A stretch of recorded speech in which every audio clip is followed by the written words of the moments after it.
साईराम. तुमचा प्राण हा एक वायुमंडल आहे. इंद्रियांच्या सहाय्याने तुम्ही जे जीवन जगता ते संपूर्णतः खोटं आहे. त्यात काही सत्यता नाही आणि तुमच्या हातातही काही नाही. तुम्ही तुमच्या भावना जागृत करता आणि जीवनाला आधार देता, सौंदर्य देता, आनंद देता, दुःख देता. हे तुम्ही ठरवता सगळं. ह्या पलीकडे तुमचं अस्तित्व काय आहे हे तुम्हाला कधीच कळत नाही.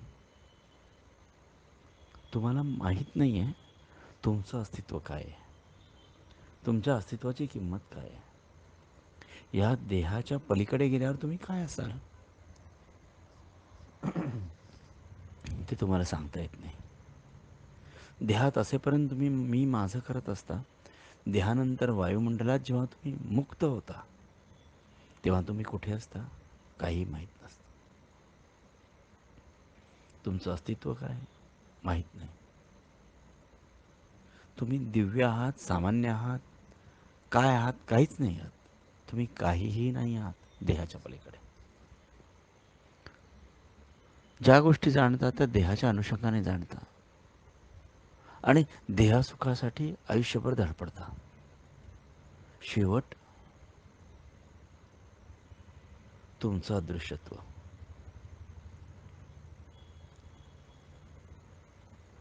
तुमचं अदृश्य होणं हे सत्य आहे आणि त्या सत्याच्या मागे न लागता दृश्यसृष्टीच्या मागे लागता. त्याचं कारण कोणाला अजूनही कळलेलं नाही. आपल्याला मी दिव्य आहे हे कळायला अखंड आयुष्य वेचावं लागतं.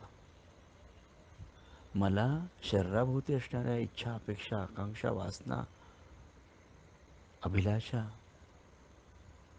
ह्या सगळ्या तोडायला अखंड आयुष्याचा वेळ द्यावा लागतो का? म्हणजे ह्या शरीराभोवतीच्या इच्छांमध्ये मी किती गुंतलेलो आहे हे माझं गुंतणं योग्य आहे का? होणारी सुखदुःखाने जर मी व्याकुळ होत असेल तर मी अध्यात्म काय शिकलो? माझ्याकडे अध्यात्माचा वसा ह्याच्यासाठी आहे का मला त्यांनी संपूर्ण प्रोटेक्ट करावं? माझ्या दुःखांवर पांघरण घालून फक्त माझ्यापुढे सुख प्रकट करावी म्हणून माझा अध्यात्माचा वसा आहे का? मी अध्यात्म काय करायचं आहे? कशाला माझा अध्यात्म आहे? माझ्या अध्यात्माचा दृष्टिकोन काय आहे? की मला स्वतःला व्यापक व्हायचं आहे, मला स्वतःला व्यापक पाहायचं आहे, माझं अस्तित्व व्यापक आहे ह्याची जाण घ्यायची. माझं अध्यात्म काय आहे? माझी अध्यात्माची झेप किती आहे?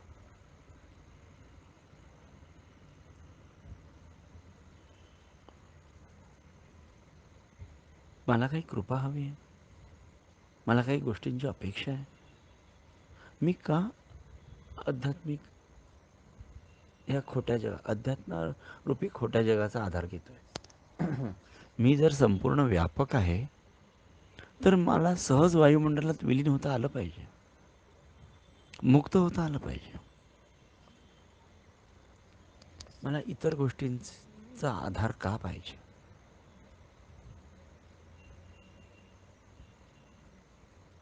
हे अतिदिव्यत्व मला सहन होत नाही, कारण मला माझं अस्तित्वच कळत नाही. मला मी जर वायुरूप दिसतोय, मी तेजरूप दिसतोय, तर पुढे काही शिल्लकच राहिलं नाही ना. माझ्या वाटेत शिल्लक काय आहे? काहीच नाही आहे. जेव्हा देह नष्ट होतोय तेव्हा काहीच नाही आहे आणि काहीच नाही आहे ते असण्याचा आभास करून मी दुःख आणि सुख याचा आनंद का भोगतोय? मला अमुक मिळालं त्याचं सुख, अमुक न मिळालं त्याचं दुःख, असं मी का करतो? दुसऱ्यांच्या भावनाशी मी का माझा आनंद निगडीत ठेवतो? दुसऱ्यांच्या इच्छेसाठी, अपेक्षेसाठी मी का माझं जीवन अखंड लुटवून टाकतो? अर्थ कळत नाही. माझं खरं जीवन काय आहे? माझं खरं जीवन काय आहे? कुठल्या प्राप्तीसाठी मी इतकं वर्ष आयुष्य जगलेलो आहे? मी आयुष्य इतकं जगून काय प्राप्त केलं? बाल्य संपलं, तारुण्य संपलं, वयाचा तिसरा टप्पा सुरू झाला. अजूनही इच्छा शिल्लक आहेत का? आहेत त्या काय आहेत? का त्या इच्छा माझ्या अतृप्ततेचं कारण घेऊन उभ्या आहेत?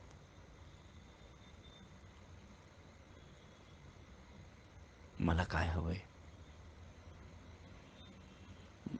मला कसली ओढ आहे? मला काय अपेक्षा आहे? जर मी सर्वव्यापक स्फुल्लिंग आहे, तर मला कसली ओढ लागायला हवी? तर मी सर्वशक्तिमान आहे, तर मला हवंय काय? ही धडपड कशासाठी आहे माझी? मला निवांत होता येत नाही का? असंच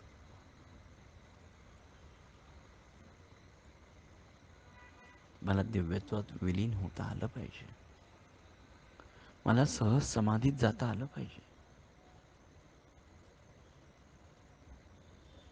दरवेळेला श्वासाचं मर्यादन, श्वासाच्या मर्यादा काळा, चित्ताच्या मर्यादा सांभाळा, मनाला बंद घाला, संकल्पना निर्बंध द्या.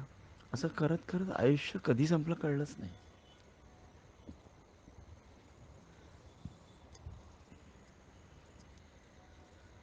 असं प्रत्येकाचं होतं. शेवट कधी आला हे कळतच नाही.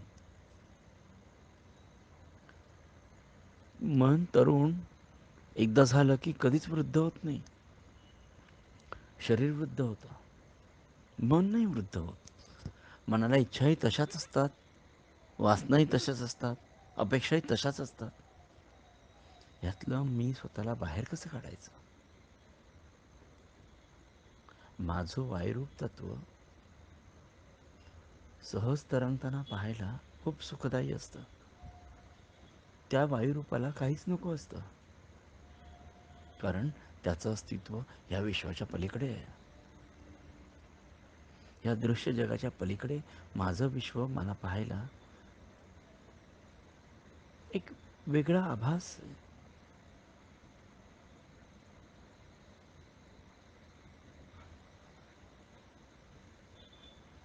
म्हणजे जीवन वेगळ्या टप्प्यावर नेऊन थांबवतं, की आता काय हवंय, अजून अजून काय अपेक्षित आहे? सतत सुखांची माझ्याशी लिंक लागावी म्हणजे मी भक्त आहे का? माझ्या भोवती सतत सुखाने सगळ्यांना नांदत राहावं,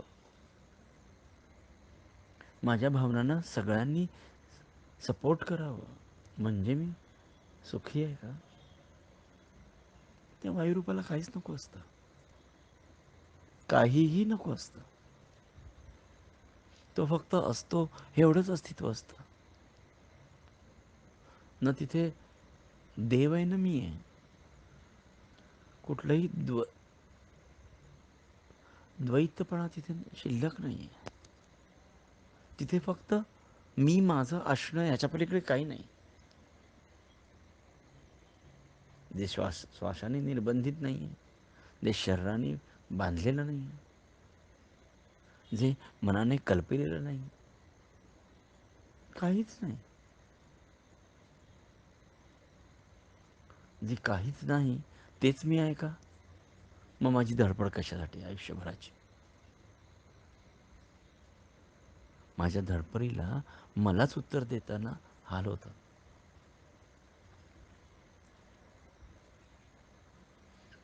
कुठल्या तरी दूरच्या अशा पर्वतावर माझं अस्तित्व मी शोधण्याचा प्रयत्न करतो.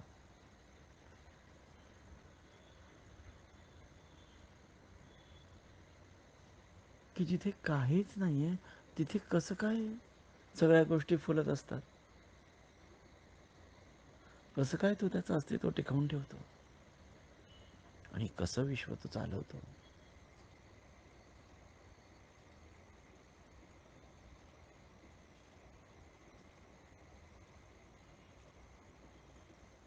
जर सर्वव्यापक परमेश्वर सगळ्या गोष्टी करतोय, मग माझ्या यातना, इच्छा, अपेक्षा ह्याने मीच मला का बांधून ठेवायचं आहे? मीच मला बांधलेलं मला सोडवून घ्यायला पाहिजे.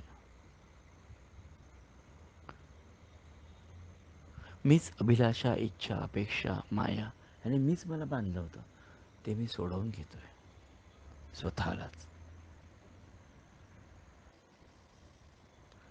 स्वतःला सोडवून बघा.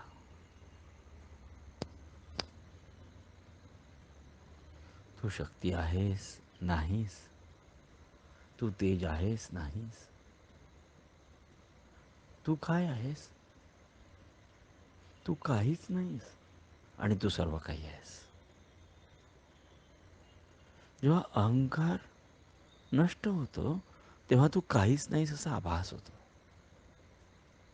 आणि व्यापक अहंकार घेतोस तेव्हा तू सर्व काही असण्याचा प्रत्यय येतो. तू प्रत्येकाच्या हृदयातलं स्पंदन आहेस. तू प्रत्येकाची इच्छा आहेस. तू प्रत्येकाचं भान आहेस. तू प्रत्येकाचा अवेअरनेस आहेस. तू प्रत्येकाची जागृती आहेस. तू फुललेलं फूल आहेस. तू जन्मलेलं बाळ आहेस. तू सहज दिव्य आहेस. तू मृत्यू पावलेला प्रेतात्मा आहेस. हे सगळं तूच नटतो सगळ्यांनी. हे जेव्हा कळतं तेव्हा सुखदुःखाच्या पलीकडे असणारं आपलं अस्तित्व सहज तरंगणारं आपलं अस्तित्व, सहज आनंदमय कोशात निवांत असलेलं,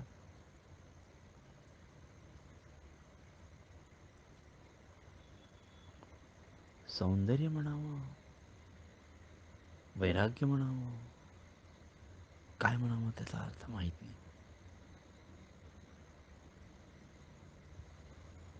देहाच्या पलीकडे असलेलं म्हणावं की देहात असलेलं म्हणावं, व्यक्त करता येतंय का व्यक्त करता येत नाही, काहीच कळत नसतं.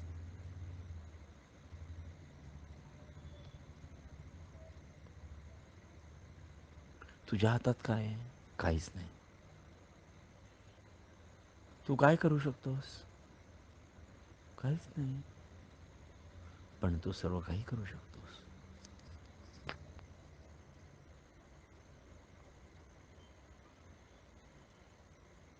तुला जेव्हा एखाद्या गोष्टीची भीती आहे ना, याचा अर्थ तू कुठेतरी कमी आहेस. ज्या अर्थी तुझ्यामध्ये शंका आहे ना, त्याच्यावरती तू कुठेतरी कमी आहेस. तुला शंका राहणार नाहीत ना, तेव्हा तू परिपूर्ण होशील. तुला भीती नसेल ना, तेव्हा तू सर्वव्यापक होशील.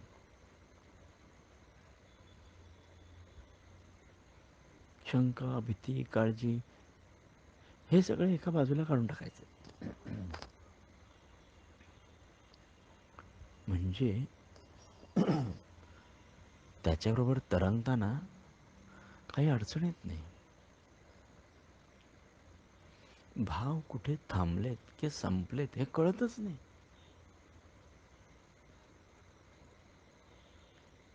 फक्त ते दिव्य अस्तित्व जाणवत राहतं, असण्याची खूण देतं. ह्याच्या पलीकडे काहीच अस्तित्व नाही.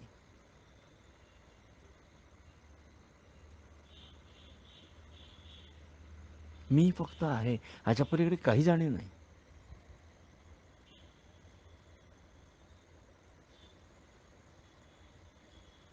जाणीव घ्यायची तरी कशी? इंद्रियांना शांत करायचं, बुद्धीला मर्यादा घालायच्या, मनाला शांत करायचं. असं करता करता अशी अवस्था येते की माझं अस्तित्व तरी कुठे शिल्लक राहिले आता? माझं अस्तित्व आहे का नाही? का माझं अस्तित्व मी असंच विलीन करून टाकायचं? माझा देहच मला अदृश्य वाटतो.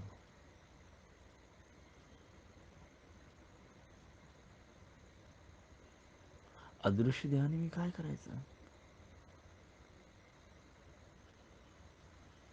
तिकडे आनंदही नाही, दुःख नाही. जे आहे ते तटस्थपणे स्वीकारलं जातं. आलं ते घेतलं,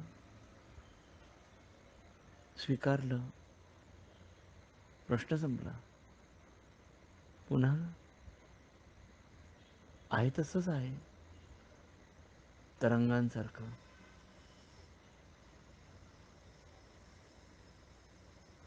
लहरींसारखं. मी सुद्धा एक लहर आहे, अशीच तरंगणारी.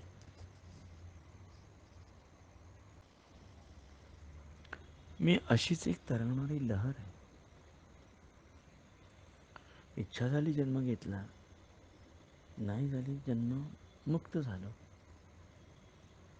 जन्म घेतल्यानंतर बंधनं पडली. जन्म देह सुटल्यानंतर बंधनमुक्त झालो. तेव्हा हे जग कुठलं? बंधनमुक्त झाल्यावर जग कुठलं? कळत नाही. बंधनात असेपर्यंत सुखदुःख होते. बंधनमुक्त झाल्यावर विश्व कुठलं? नातं कुठलं? धर्म कुठला? देव कुठला? का मीच आहे तो? कळणं खूप कठीण असतं. खूप कठीण असतं.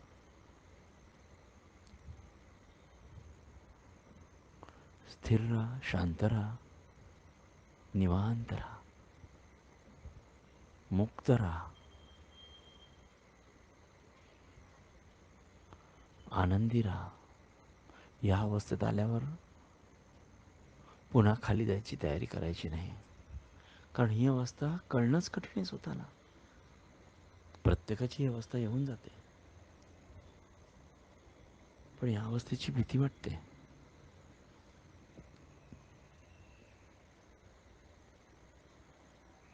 मग पुन्हा पृथ्वीवर आल्यावर पुन्हा ती बंधनं आपल्याला जखडतात आणि त्या बंधनात सुख वाटतं. बंधनातलं सुख हे मुक्तीच्या आनंदापेक्षा अधिक वाटायला लागतं.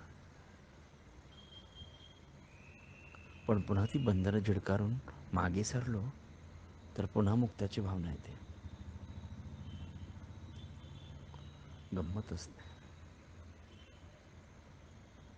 मीच माझं अस्तित्व दोन्हीकडे पाहतो, तपासतो.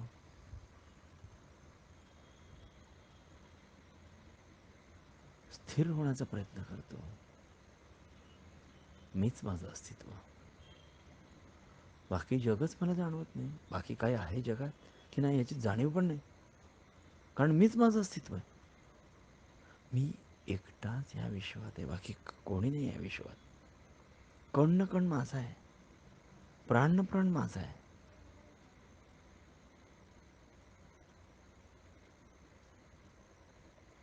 सर्व विश्वाला मीच माझ्या दोन्ही हाताने गवसणी घालतो आणि छोट्याशा शिंपलात मीच स्वतःच मोती होतो. ही दोन रूपं माझी आहेत. एक अतिसूक्ष्म आहे, एक अतिव्यापक आहे. ही माझीच रूप आहेत. अशी कशी असू शकतात माझीच माझी रूप? फार सुंदर असतं पाहणं. स्वतःला अस्तित्वात नाही असं पाहणं सुंदर असतं. मुक्त संचार असतो.